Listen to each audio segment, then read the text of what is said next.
very good evening, everyone, and a very warm welcome to the ILSS online webinar titled The Importance of Capacity Building for the Impact Sector. Before we start, a very quick slide about the vision and mission of ILSS and who we are. India Leaders for Social Sector aims at building the leadership talent and the capacity of India's social sector.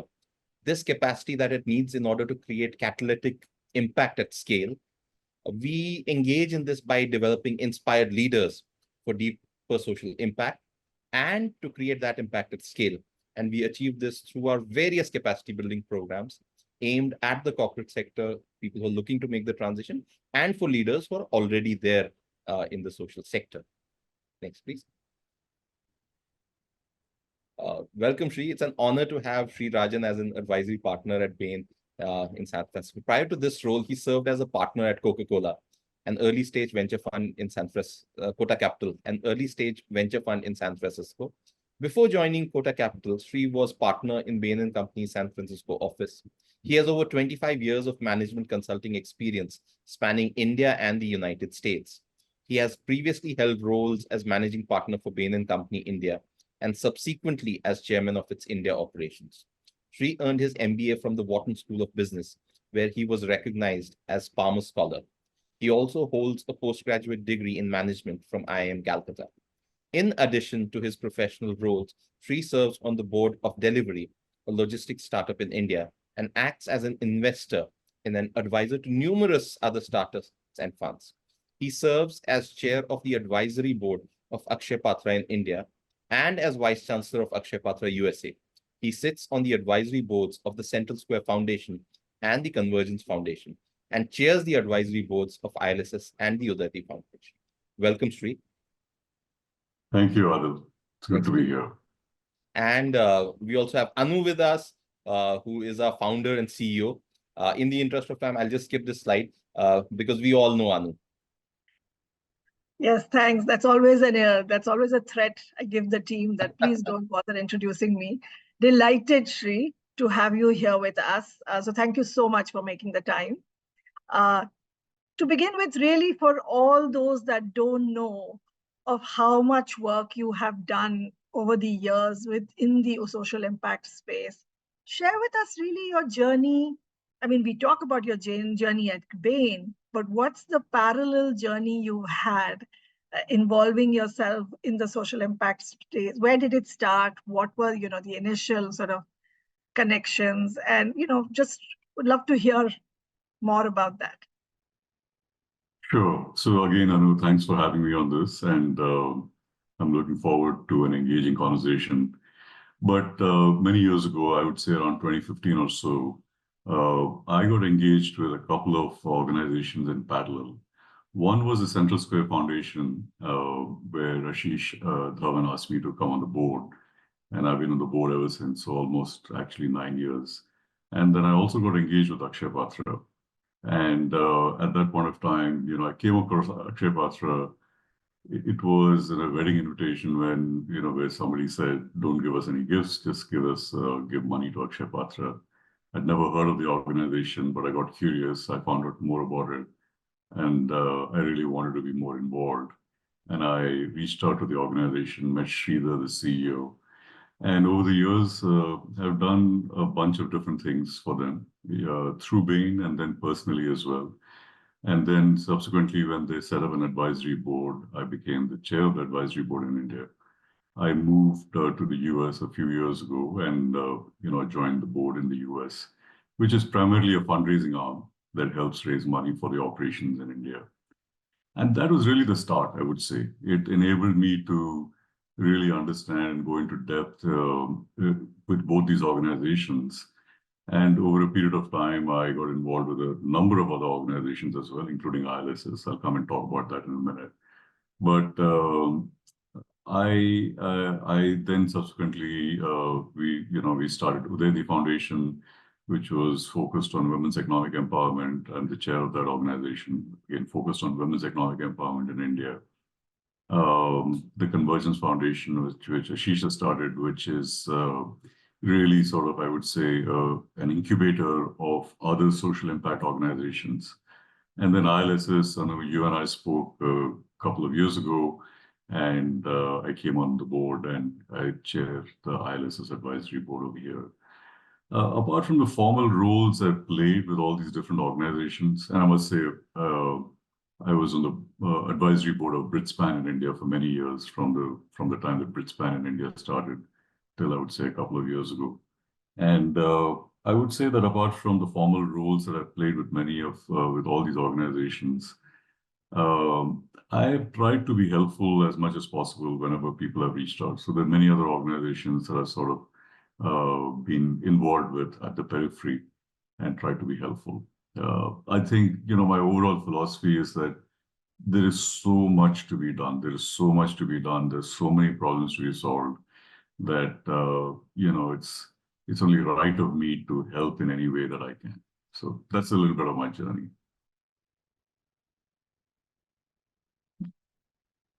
You're on mute, Anand. Thanks for sharing that. And I would have liked to double click a little bit on even how you even got engaged with Central Square Foundation. I mean, did you Sure. approach them? Were you thinking it was a chance meeting? How had you started thinking about the social impact space? Because a lot of the audience today are people who are thinking about the social impact space. They're thinking about what is the role they can play, if at all. So just, it would help to understand what was your thinking at that point that initially got you even sort of involved. Yeah. So it actually was a chance meeting. So the CEO of Central Square Foundation at that time, Azad, was somebody I'd known for a very long time, and he was the first CEO of CSF. And he was keen that I get involved with CSF in some way. And to be very honest with you, I wasn't really thinking much about the social sector till then. And it was a meeting with Ashish, and I didn't know much about CSF. It was in the early days of CSF. I wasn't sure, what it was about. But I also felt like, and it was at that point of time I said that I must actually spend more time both understanding the social sector and doing more work with the social sector. And so I said that if I don't take some steps, I'll always be, standing on the shore, so to speak, looking at the waves, as opposed to actually sailing on the ocean. And so I said, it doesn't matter if I don't know what CSF is about. It doesn't matter. I mean, I knew Ashish from before, not very well, I must say. But I said I must take a chance. And the same with Akshay Patra as well. Akshay Patra is much better known now, but in those days, probably not as well known as it is today. And I said I must do whatever I can. And so for a very long time, I would say the breadth of organizations was far more than the depth. And I would say it's only in the last few years, maybe, 3 to 4 years, that I've really gone very, very deep with the organizations that I'm involved with. So that was the genesis of my journey over here. So I'm going to actually come back to this, to what you've shared here, but to come back to the title of this session, which is the importance of capacity building for the impact sector. Why do you think it's important to build the capacity? And you, with, between Udayti Foundation, which is a couple of years old and is really still in its infancy, to Akshay Patra, which is really the biggest nonprofit in the country today, you have really been involved across the spectrum. So what, from your vantage point, is the importance of really building leadership capacity for the sector? So capacity building is in many different ways. There is financial capacity, there is, people capacity. One has to think about capacity in lots of different ways. And my take on it is that being in the social impact sector is very, very tough, very tough. I mean, my heart goes out, Anu, to all the people who are on this call and beyond. People like you who are entrepreneurs, social impact entrepreneurs, who are trying to make an impact and who are working day and night to make this impact, right? And there's a little bit, let's talk about the financial capacity first, right? There's a little bit of this, this constant, being on this constant treadmill of raising money. And it's a very difficult position to be in, at the beginning of the financial year, like we are in right now, I'm sure this is true for 99% of the people on the call and beyond, that you don't have complete visibility in terms of, the financial, needs, like how are you going to meet the financial needs through the rest of the year? And it's not a happy place to be in, right? So there's always this little bit of uncertainty, a lot of nervousness, a lot of anxiety. And I think there is something to be done in terms of moving your donor base to thinking about either creating a corpus, giving multi-year grants. Easier said than done. But I think, there is something to be said about how do you start the year without feeling like, oh my God, I have to push this rock up a hill. How am I going to make this happen? That's on the financial capacity. And related to that is the people capacity, right? And the people capacity is that you know that you need to hire more people to have more impact. You may need to pay more if, in many instances these days, even the social impact sector is becoming more competitive. How do you create, how do you make sure that you have the resources to actually have the impact that you want? And that is also something that I would strongly recommend that, social impact organizations think about. A lot of them are really, going from a year-to-year basis or maybe even a month-to-month basis. You really have to have the ability to start on a better footing than just, I don't know where the money is going to come from. Hopefully it'll come. And in many instances, you're crimping and scrounging and saving and not doing all the things that you want to do. So I would say this capacity building part is very, very, very important. Part of it is, thinking about what is it that you can do as a social impact organization. And part of it is how do you change some of the behaviors of your donors as well. I'll give you one example, and this is in the context of Akshay Patra. As I'm sure most people on the call know this, but Akshay Patra feeds 2.2 million children every day in the midday meal program across the length and breadth of India. And as you mentioned, either the largest or probably one of the largest NGOs in the country. Now, the thing is that they have 72 kitchens, where they prepare this food. A lot of the donors are very interested in actually donating to the kitchens because, to some extent, they may see their name on the kitchen. So physical assets becomes a place that's easy to raise money for. But when you start talking about capacity building for the organization, when you start talking about, we need to create a corpus for financial stability, or we need to invest in systems and processes or technology, it's much more difficult. And therefore, how do you make sure that you have the money to do all the things for the long-term health of the organization?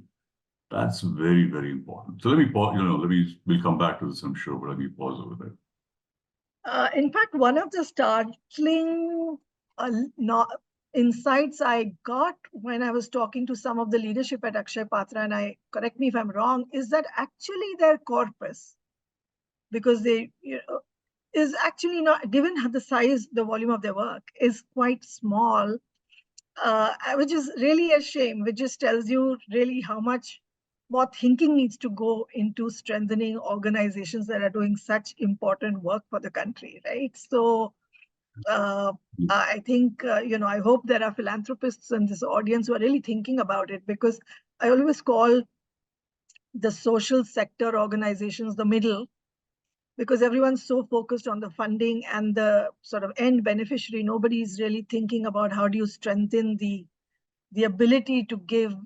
That's right. And so how do you strengthen that middle? And That's right. quite frankly, if you starve the middle, how are you going to get optimal results even for, for society that you're serving? So these are things really worth thinking about. There are lots of corporate professionals in the audience, Shri, today, listening to see, wanting to get engaged, seeking that purpose, probably feel like they've been successful in the corporate world. what would you share with them really in terms of, and you have touched upon it a little bit, but really I want to double click on what is the mindset and what are some of the skill sets and knowledge that they need to build on to be able to come into the space? The only piece of advice I can give is just go out there and be helpful. Go out there and serve, right? And you don't know what's going to engage you. You don't know what cause is going to touch your heart. You don't know what individual in the social impact organization is going to be, who's that person who's really going to be the one that you want to work with. But you have to go out and see what's out there and be of help. I really hope that, it's not just the people in the audience, the corporate professionals, but even beyond. Just go and, there are probably 5 organizations within a stone's throw where you are or beyond, and 50 organizations that are, one level of indirection away. Just go talk to them. They'll be so happy to talk to you. They'll be so happy to get your help, even some advice. But I would say that, the one thing that I wish I had done differently is, I would say, like, start going into the depth, sooner than later. I would say that I covered a lot of surface area in the beginning. And I helped a lot of organizations. And then over a period of time, there were a few that I really started engaging deeply in. Depth is very, very important. And I just spent 1 minute on that. And, my experience is true even in the professional career. You build on cumulative experience. It sort of enhances your capability. And your cumulative experience and knowledge actually helps you and helps the organization as well. And so if you take CSF, for example, I've been, like I said, on the advisory board for about 9 years. And over the period of time, the one topic that I've picked for me to be deeply engaged in, even within CSF itself is broadly focused on foundational literacy and numeracy. But even within that, I picked, EdTech as a topic for me to deeply be sort of involved with and engaged in. And over a period of time, I feel like I know, quite a bit about this topic. I feel like I'm helpful to the organization, and that makes a difference. And so really find the time also to go deep, and so that it's not just, there's lots of general advice, and therefore, your experience as a corporate professional is very helpful, but you also have to get to a point where you invest the time to understand what's going on. And then you can also, be helpful to the organization in more ways than just sort of coming in and giving some general advice based on your prior experience. No, absolutely, Shri. And in fact, because you are our board chair, I just see the level of engagement and time. It's not the quantity of time, but it's the quality of time that really matters. To listen first, to try and understand before solutioning. These are really, you can't sort of underscore it enough. But I wanted to come back to the Akshay Patra journey, because that's been an incredible journey of growth. What do you feel were some key strategic sort of markers for them in how they grew? I mean, from when they were a small organization at some point in their lives, and to this phenomenal story today. I claim no credit for the success. I'll tell you, I've been a little bit of help along the way, more of a bystander and a cheerleader than anything else. But knowing what I know about Akshay Patra, I'll talk about a few things, right? I would say that, when I look back on what Sridhar did, and Sridhar's been the CEO for about 17 out of the 24 years of existence at Akshay Patra, there's been a lot of emphasis on professional practices. I'll give you a couple of examples, right? So the kitchens, for example, they have implemented Six Sigma manufacturing, processes. So if you go to one of the kitchens, for example, spick and span, it's extremely clean, very hygienic, but there's a constant sense of process improvement. What is it that, so when we talk about corporate professionals helping out NGOs, this is actually a classic example of that. There were people who came from, the corporate sector who actually applied a lot of the practices that they would have applied in their organizations, and they helped Akshay Patra become more efficient. And lots of donors ask, how much money are you spending in terms of overhead? And when you say they're spending somewhere between 7 to 8%, only 7 to 8%, that makes a difference, right? So the fact that you're applying technology, you're applying processes, even, for example, when you look at what they're doing in terms of online fundraising, this is in India, they've actually revamped completely how they think about online fundraising. One of their advisors on the advisory board is Pankaj Chadda, who is one of the founders of Zomato. And he came in and had really helped rethink how Akshay Patra should do online fundraising. And so I would say I give a lot of credit to Sridhar and the management team for thinking about ways to really professionalize every aspect of what they do. That's one. The second is that I say this in other forums of ILSS. I would say that Sridhar spent a lot of deliberate thought and time on marketing, right?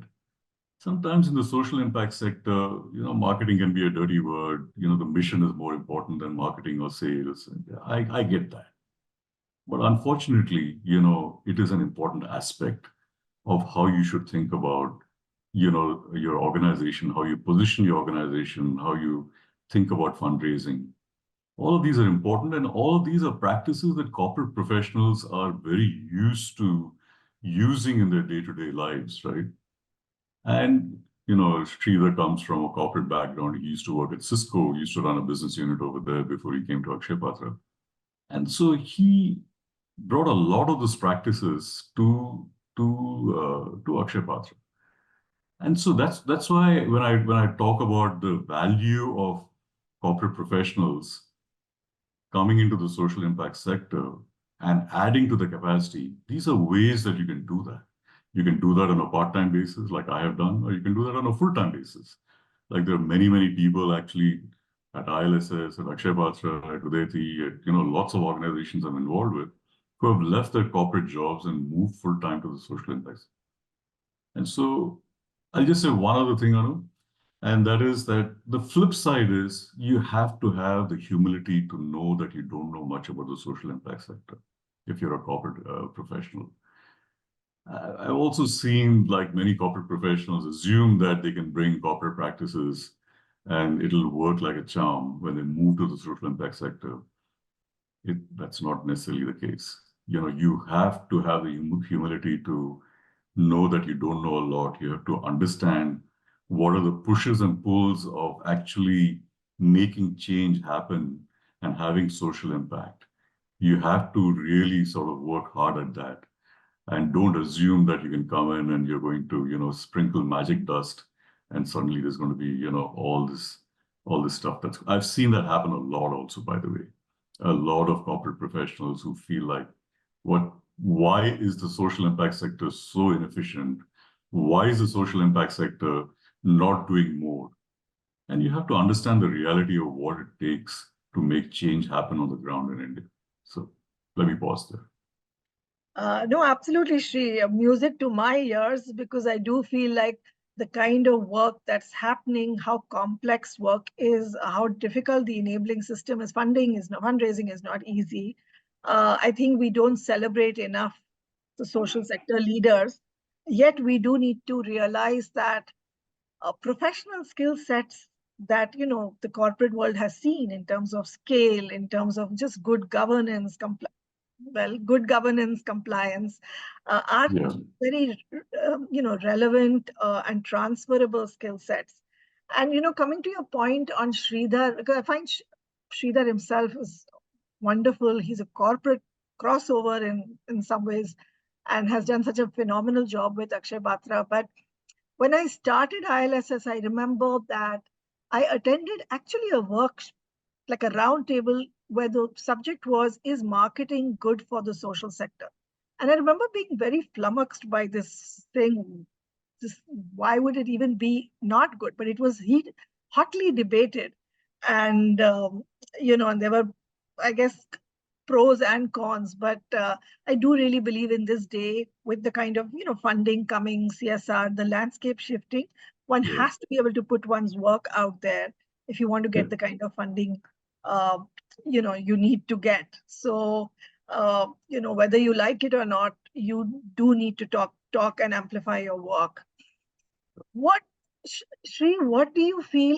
Share a little bit on how, what would be the role of an effective board. And this is again for people who may want to give their time by sitting on nonprofit boards as advisors. Yeah. What would be your message to them? If you could share a little bit. Yeah. So I would say that, I jumped into, let's say, the Central Square Foundation board. Like I said, I knew Ashish a little bit before. I knew Azad actually quite well at that point of time. So there was a level of trust that I had a couple of years ago. I know when you invited me to join the ILSS board, you and I have known each other for a very long time. And so I would say that having a certain level of trust in the leadership of the organization that you're getting involved with, I would say is very important. That's number one. And so if you can't think of an organization where you can get on the board right now, I would say the breadth part of it is still important. Start getting involved with a number of different organizations. Just give I know people who do this, by the way, who do the equivalent of office hours, meaning, like what they do in universities, like, you show up, I'll give you an hour of my time. Let's work through a problem. Let's figure out what the solutions are. So you offer this to, as many people as you know, and then you will get to know people in the social sector. They get to know you, you get to know them. And over a period of time, you will find that there's such a dearth of talent in terms of, boards, that I guarantee you that as you start getting engaged, you will automatically start getting invitations to get on boards. It's just a matter of time. I would say that spend the time to really understand that domain, spend the time to understand that specific organization, what they're doing, what their theory of change is. Also understand what is it that, where is it that you potentially can be helpful as they think about, their journey over the next few years. What are the things that are important to them? Where is it that you can play a role? Now, as far as the role on the board itself is concerned, I know you and I, we've talked about this over the years. I have a certain philosophy in terms of, the role of a board member. I think the role of a board member, at the minimum, obviously showing up for the board meetings, hopefully every quarter. But I also think that it is between the board meetings, right? So if you look at the ILSS board, for example, you and I have an expectation, which has been realized, that board members engage as much, if not more, between board meetings. And it's not just board meetings. And in my mind, that's a good practice. I do expect, on the different boards that I chair, that I would like to see board members be involved, be on call. And Anu, you should talk actually about the ILSS board and how, you're involved with the different board members and how you call on them. But I do think that, I would like people who are on boards not to think about their roles as just showing up for the quarterly board meetings, but actually much, much more than that, being advisors to a large extent, how they work with the organization. I'll come back and talk about the Akshay Patra advisory board versus the fiduciary board, but I'd like you to actually talk about the ILSS board and how you think about the role of the board. No, absolutely. Thanks, Shri. I think a board for a nonprofit organization can be the game changer. If you see some of the best run social purpose organizations in the country today, they have stellar boards. And those boards are really engaged. They're well thought out in terms of who have been invited. So it's a thought out board, but I think bottom line engaged. And I think for ILSS, Shri as the role of the chair, because again, very crucial role. The chair is again, because the CEO can't really hold a board. In a lot of ways, it's the chair that commands that engagement in some ways and drives that with the CEO. So it's almost like a little bit of a jugalbandi, I think. But I think it's not been thought through enough in the social impact sector. A lot of people have boards that are not functioning, and I hear that all the time, and are re-looking engaged boards. I do feel like at ILSS, we have a very engaged board, but we run a board program for precisely this, to teach nonprofits to set up their boards and to learn how to engage, tenure, and all the sort of nuances that come with running a effective board. But Shri, one last question, because I know that there are questions piling up for you. If I had to flip the question and ask you, why do you feel like social purpose organizations could do with some of the professional capacities that the private sector or other sectors bring? What would be the case for that? If I'm a founder of an organization, why would you advise me to sometimes, while it's important to build the capacities of my team, my leadership team, and that's very important, what are the sort of important sort of value that a private sector professional could potentially bring to these organizations? I just want to sort of broaden the definition of a private sector professional, right? And you and I have spoken about this, but sometimes a private sector professional we assume is the same as somebody who comes from the corporate sector. But I think the broader definition is, we've talked about this, somebody from the armed forces, somebody from the bureaucracy, all of whom, bring enormous experience, wealth of knowledge, and on the ground understanding of what's going on, in India, right? And so we should, the advice I would give to social impact organizations, SPOs, is that think about experiences, think about capabilities that are outside, and think about this in a broad canvas, right? There are lots of people who have great experiences that can be helpful to you. I would say that, you should also think about, if you're a smaller organization, it's not helpful to have 10 advisors. You should probably have just one, right? As you become bigger, you can actually add different capabilities. You can also decide to bring on advisors at specific points of time, depending on the capabilities that you need at that point of time. I just want to go back to Akshay Patra for a second, right? There is an advisory board that is in India that is separate from the fiduciary board. And the fiduciary board plays the role of oversight and sort of making sure governance is good. So that's the role that the fiduciary board plays. The advisory board, which I chair, actually has a completely different role. And, you have to figure out what the role of the advisory board is. The role of the advisory board at ILSS is actually different. It plays, closer to more of a fiduciary role than what it does at Akshay Patra. But the role at Akshay Patra is, how do we make the management processes and systems better? It's very much sort of in the helping different functions in the organization. And we now have about 10 or 12 people on that advisory board. You may not be at a point where you need a separate advisory board from a fiduciary board. You may only need advisors, individuals who help you on a periodic basis. So you should think about, don't get overwhelmed with too many people giving you too much gratuitous advice. Be very, very careful, but also be specific about and clear about what you need at what point of time. So that would be my suggestion. But having clarity about what your needs are, going and finding the people who can help you with that. And I would say, just like I said, the corporate professionals need to go and find organizations to engage with. The flip side is that the SPOs also need to go out and find people who can be of help to them. And I think that's true as well. Absolutely. I can see a lot of questions are coming in. So Adil, do you want to take it from here? Yes, yes. Thank you, Anu, and thank you, Shri. I think it was a lovely, lovely conversation, a very insightful one. So we're gonna start with the questions, and I think we'll first go with the ones that are really the nuts and bolts of the transition for a lot of people, right? And the first question is really, Shri, what are some of the common challenges that corporate professionals face when transitioning into the social sector, and how does one overcome that?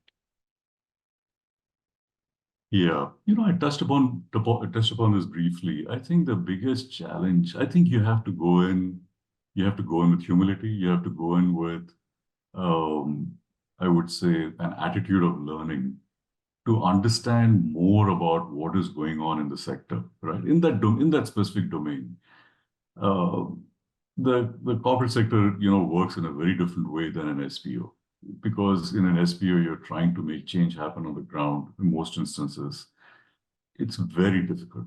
And so really understanding on the ground what's going on, understanding, what are the challenges the specific SPO is facing, just go in, in the initial part of the engagement, just go in with a sense of humility and go in with an attitude of learning as much as you can. Thank you, Shri. Thanks for sharing that. Just to add to that, when we talk to a lot of people who are considering the transition, they come up with questions like, say, I am someone with about 10, 12 years of experience in the corporate sector. Is this the correct time to transition, or should I give it a couple of more years and then make the transition? And people many times have this dilemma, right? And there are a lot of questions here on the list as well, where they're asking for advice, whether somebody, is this the right time to transition? So any Yeah. advice for them, Shri? My take on it is that it depends. I would say think carefully about whether you have the time or not. You could be at a life stage where you need to spend more time with the family. You could be at a stage in your professional career where you need to invest more time in your professional, in your corporate role, whatever role you're playing. But again, one reflection that I would have is I wish again I had started my journey on the social impact sector sooner rather than later. I could have found the time. I should have found the time. I'm glad that, Azad reached out. I'm glad that I found Akshay Patra. I mean, I'm glad that serendipity played a role in my sort of engagement with the social sector. My advice to people is that if you feel that you want to contribute and you have the time, just go out there and do it. Don't worry about whether you have 2 years of experience or whether you have 25 years of experience. There is so much need in the social sector. I mean, I know social entrepreneurs. I know people who have 2 to 3 years of experience who are just making enormous impact. And there's such a massive need for help in India. Yeah, don't wait is all I'm saying. But think hard. Don't go in, go in for an hour every 6 months. That's not going to be helpful to you. It's not going to be helpful to the organization as well. Thanks for sharing that, Shri. Shri, the next question is really around transferable skills, right? A lot of people have this question that, we have a certain skill set that we've developed over the years, being in the corporate world, right? Is there some sort of a fine tuning required to actually make those skills applicable to them being, impactful in the social sector as they make that transition? How would, somebody approach that? My experience is that whatever capabilities and skills you have, for the most part, are transferable. It's just the application in that specific context that you have to think about. And like I said, if I look at, the role that the board at ILSS plays or at Udayati, a lot of people come from the corporate sector. Some come from the government as well, but a lot of people come from the corporate sector in these boards. And they're not working too hard to change their skill set to apply that to the social sector. Now, I would say that you do have to understand the context to make sure that you can be helpful. But I would say that just jump in, go and talk to the CEO of the SPO and figure out how they can be. There's not a single functional skill that I can think of that would not be helpful at some point of time to a social impact organization. That's just my point of view on that. And again, just to broaden the lens on this, it's not just people coming from the private sector, it's people who are coming from the armed forces, from the bureaucracy, and so on, right? Everyone has skills that are enormously helpful, and they should apply. I mean, I'd just like to add there, Adil, that, 70% of the skills are transferable. I mean, you need to just understand the context in which you are playing, which is a very different context from, it's not quarter on quarter. It's not like there's no quick solve. It's much more complex. It's systemic, all that. But otherwise, there is a need. And that's why, there's a need. That's why ILSS exists, right? We are trying to bring this kind of skill sets to the sector, as long as your mindset is more geared towards listening and, approaching it with humility. But there is a real need for these skill sets to be sort of transferred to the social impact sector to problem solve. Ultimately, you have to try and problem solve. So, yeah. Sure. Thanks, Anu. There's an interesting question from Mona. And the question is really about, with the CSR coming into the country, suddenly funds are not such a big problem as they used to be. I mean, that's the perception, right? But what other than funds, in your opinion, is lacking for, to really to take the impact to the next level? Is it an, ideas versus execution sort of a situation? Yeah, and actually, I'd like Anu to talk about this a little bit. I'll tell you why. So I understand, at one level, one looks at the broad sort of funding landscape and says, there's a lot of money, there's enough money, and that's true. But how do you stand out, in a landscape where there are so many organizations? And, part of the journey of ILSS over the last couple of years has been to really articulate what it wants to do, what its ambition is, and put that stake in the ground. So maybe, Anu, you should talk about that, right? Yes, there is money out there, but it's not easy to access it if you don't have clarity on the ambition, you don't have clarity on the strategy. And so it's very important, you have to have both the ideas and the execution. Both are important. And so there could be capabilities you bring to the table in terms of ideas, and there could be capabilities you bring to the table on execution. And everything is important, right? Anyway, maybe Anu, you want to talk Anu, you'd like to add to it? Absolutely. Look, the best thing that in some ways happened for the social impact sector is the CSR law, because now you're mandated to get that kind of money. And the good news is that most corporates are not even just keeping, well, many are giving more than the 2%.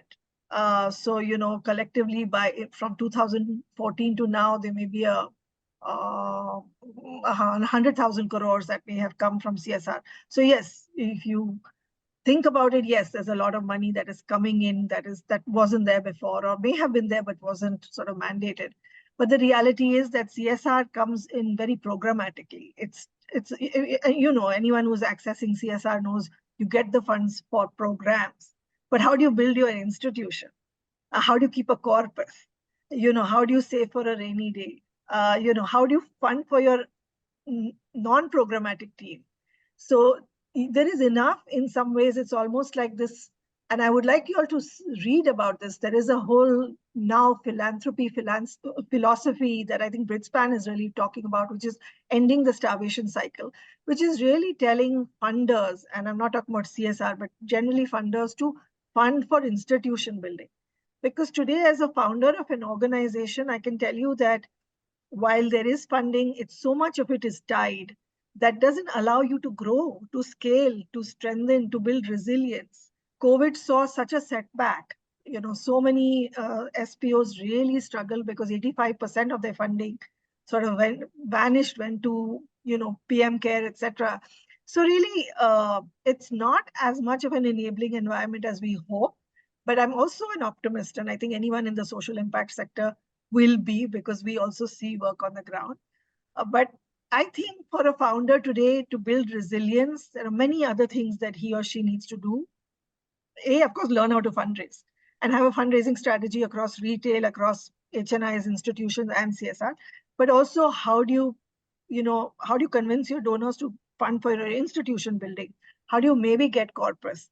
So things like that, which doesn't exist, it's very hard to come by. but is very essential for any growing organization. And then again, talent is a challenge. Technical talent, maybe financial talent. There's never been any capacity building for the sector. I started my career in American Express. I spent so many months going through change management, time management. That's not that there's no money for that. So, but it's beginning to appear. ILSS does that for the sector, and we do get funding. So good news, but not enough good news. Sorry, this is a little bit of a rant. So thanks, Shri, for giving me that chance. No, thanks, Anu. Now that we're speaking money, from the macro to the micro, right? Salary expectations are a big factor for a lot of people to consider while making the transition, right? So there's this very interesting question which says, how do salary expectations and structures typically differ between the corporate sector and the social sector? And what factors should professionals consider while evaluating compensation in the social sector? The reality is that there's likely to be a big difference between moving from the private sector to the social impact sector. And so you can't be driven by the compensation. No, I'm not saying compensation is not important, but you have to be driven as much by the mission of the organization that you're going to. You have to believe in that, and you have to believe that that's really what you want to take on, right, as opposed to what you're doing in the corporate world. But it is a reality. I mean, for a lot of people, it's not something that they may want to take on the challenge of a much lower compensation. But for lots and lots of people, the mission is what drives them. That's true even in the private sector, right? I mean, lots of people make choices on where to work based on compensation, even in the private sector. But in many instances, you make choices based on the organization and the mission of the organization. I don't have a good answer on this. I don't think that there is a good answer in terms of, I don't think you're going to find social impact organizations compensating as well as, what you might get in the private sector. Sure. Anu, you would like to add to it? I mean, I do agree with Shri. Of course, it's a haircut. We always say that you will have a haircut. It might be a crew cut. It might be a trim, depending on different kinds of organizations. But the good news, again, and I'm an optimist, so maybe you can take me with a pinch of salt. But I feel in the last half a decade, I have seen corrections happening. But yes, it has to be a considered decision, especially if you have responsibilities, young kids, etc. That it is a haircut. It's not, you won't be bald, but it is a significant haircut. So at least 50% reduction. But you will see some of the smartest people today are in the social impact sector. And so I think people are choosing purpose over profits, and may that tribe increase. Yeah. Yeah, thanks, Anu. Thanks, Shri. Shri, you spoke of depth, right? And we can see there are a lot of questions that have come in. If you can elaborate a little more on what depth could mean for professionals who are recently, transitioning into the sector, how do they go about? Yeah, I mean, I don't know what an exact definition of depth is. I would say that, I would say engagement is probably one aspect of it, making sure that you are engaged beyond just showing up once in a while. You could be on a board, you may not be on a board. So if you're on a board, you may show for quarterly meetings. If you're not on a board, maybe, not even that. But engagement and depth of engagement is very important. And what I mean by that is, like, take the time to really understand what the organization is doing, right? So in the case of, again, whether it's Akshay Patra or Udayati or CSF, like CSF, for example, going to some of the schools where the FLN program is being rolled out, understanding what's going on over there. I wish I could do more of it. I do wish I had done more of it. I'd done that earlier as well. And so it's one of the things that when you think about your time commitment, it's not just the engagement, let's say, with the CEO and the management team, but to really understand what's the offering, so to speak, that they, just to use private sector terms, what's the offering in the market, and experiencing that, I think, is very, very important. Otherwise, the work that you do or the advice that you give is going to be very superficial in my mind. You're not going to really understand how to do that. So depth, in my mind, is very, very important. I'd also like to really add here, Adil, and this is because I work with Shri. A lot of times the founders are in the weeds. And we are so caught up in the day-to-day of what we are doing, building. We don't have that 30, 60,000 view also of what it, where are we headed? What is the vision? What is the long-term strategy? And I think when, like, for example, leaders such as Shri, when they start learning about our work and getting to know the work better, they're also able to give us perspective on whether we are headed up the right direction, what is the direction we are seeking. So asking those tough questions, Right. really holding a mirror to us as a trusted sort of mentor and guide, it's invaluable. It's invaluable because most social sector leaders can't almost get above to see where they are, and you're very caught up in the urgent rather than the important. So I think that's really important. Sure, sure. We'll shift gears a little bit, and I think more questions around, Shri's role as a board chair, on so many organizations. So, Shri, I think a question here that's come many times is that as a board chair, what is like music to your ears in terms of the kind of work and the kind of inputs the CEO or the leadership asks from you, in board meetings? So if you could just give us a bit of a sneak peek into it. Sure. Share a little bit I about an think, engaged board, Shri. What have you seen as really a board sure. that doesn't, it could be any board, but that you felt is really humming in some ways? Yeah. So let me start with the engaged board, right? So I would say that an engaged board is one, like I've talked about earlier, it's not just showing up for the quarterly board meetings, but being available on call for not just the CEO of the organization, but for the management team as well. And so if anybody on the management team has an issue that they want to work through, they should feel, it could be the board, it could be an advisor who's not on the board, but you want to be, somebody who's available. I do think that the board needs to be invested in the mission of the organization. It can't be that you're just coming in to play a board role, right? That sort of works in the corporate sector, but it can't work. I'm very convinced it can't work in the social impact sector. You need to be invested in the mission of the organization. You need to believe in that. That makes a difference in terms of your engagement as well. And then, as I've said earlier, I do think the good board engages as much between board meetings as opposed to, I mean, this is a personal crusade of mine. I now have a way of how I think boards should operate. And I'm very convinced now, and I say this now to all the boards that I'm engaged with and all the forums that I'm in, that I'm on, that you must actually, if you're a board member, not restrict your engagement to board meetings. You must find ways to engage even between board meetings. And I think, as I think when I look at all the different organizations I'm involved with, I do feel that the value that organizations derive from the engagement between board meetings sometimes is more than what happens in the board meetings itself, right? So that to me, and it actually is important for every single individual on the board to have that commitment and have that engagement.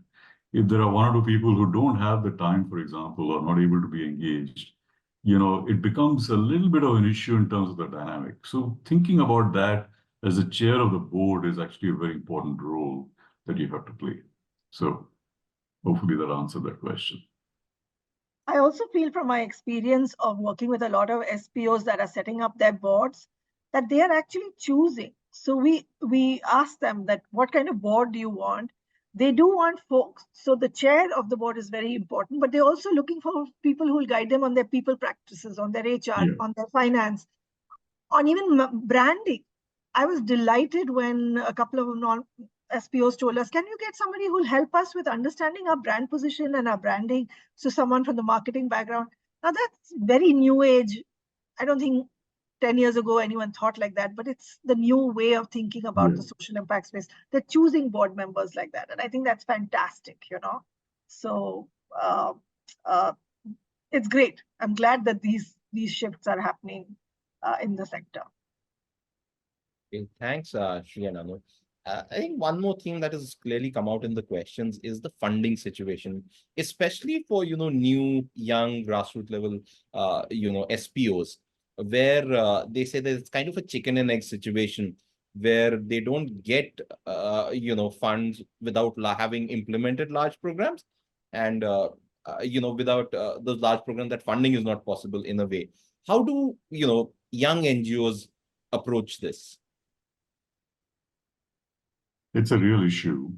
And Adil, what I would say is that in my experience, when you're a smaller organization, having clarity of, the story of what is it that you're doing and why you're doing it, and, people call it theory of change, whatever. I'm just, in my simple way of thinking about this, why you're doing it and what is it that's different about the way you're doing this, right?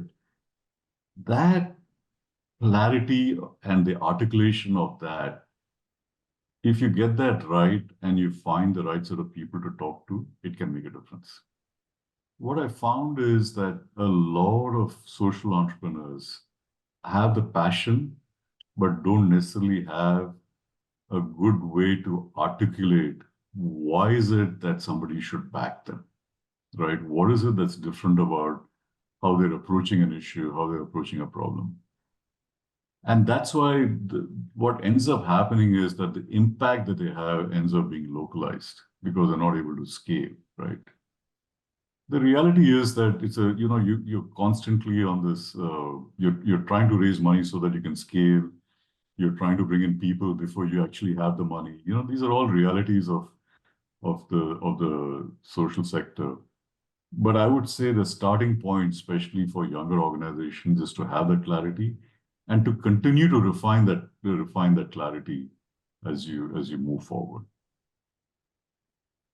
Sure. Anu, you want to add to this? I just want to add that today, now more than ever, there are incubators and accelerators. They did happen before, but there are now opportunities for you to get that first set of funding.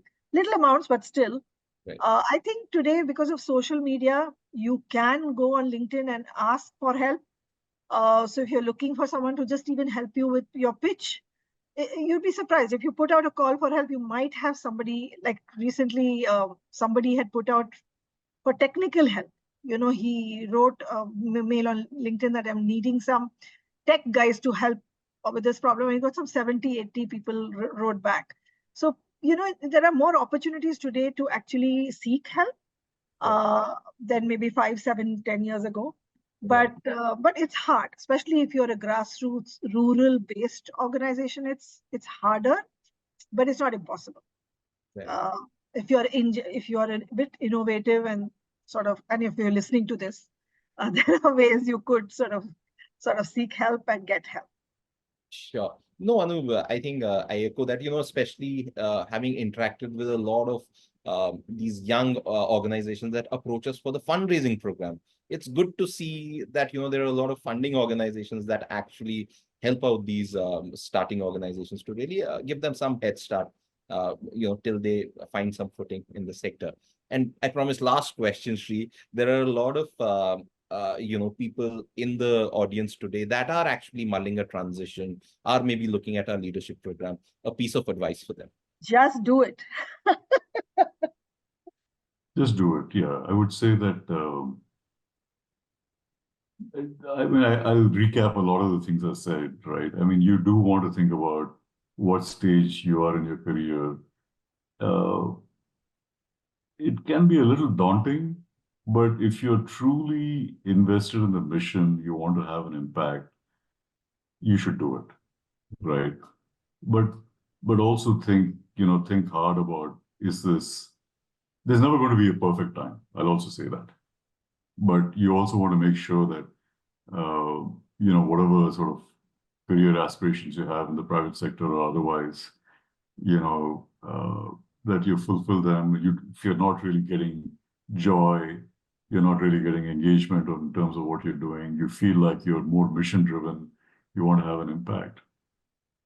Yeah, there's never going to be a perfect time. There's a saying where I come from, which is that you can stand on the shores and wait for the waves to stop before you get into the water. It's never going to happen, right? So anyway. I'm just going to end by saying, guys, if not now, then when? If not you, then who? So I know that I come from a space of deep optimism, but I've been here many years and counting. So it's hard, Yeah. it's worth it. But I'd also say this, right? I mean, the overall theme of this is just do something, right? Don't like find ways to get involved. There is so much need. There is so much need. Just find ways to get involved, and you may get pulled into a full-time role at some point of time. But even if just find ways to get involved today. That's what I would say. Thank you so much, Shri. Thank you, Anu. Before we actually close, just an information that 22nd of this month is actually the deadline to apply for the leadership program, the 20th edition of it, that is going to happen between 10 and 18 May 2024. So if you think, you would like to take the plunge or feel there is someone who might benefit from this course, you can just scan this barcode and maybe take a picture of this and send it to them, or feel free to reach out to any one of us, and we'll be more than happy to have a conversation and guide you through the process. With that, Shri, Anu, thank you so much, Shri, especially for doing this so early in the morning. Thank you so much. I think we all stand inspired and benefited from your interaction with us today. So thank you so much. Thank you, Thank Shri. you, Anu. Thank you so much. Thank you, Anu. Thanks, everyone. Thank you. Bye-bye. And I'd really like to thank the audience, who's been a very engaged audience. Thank you, everyone. Good night.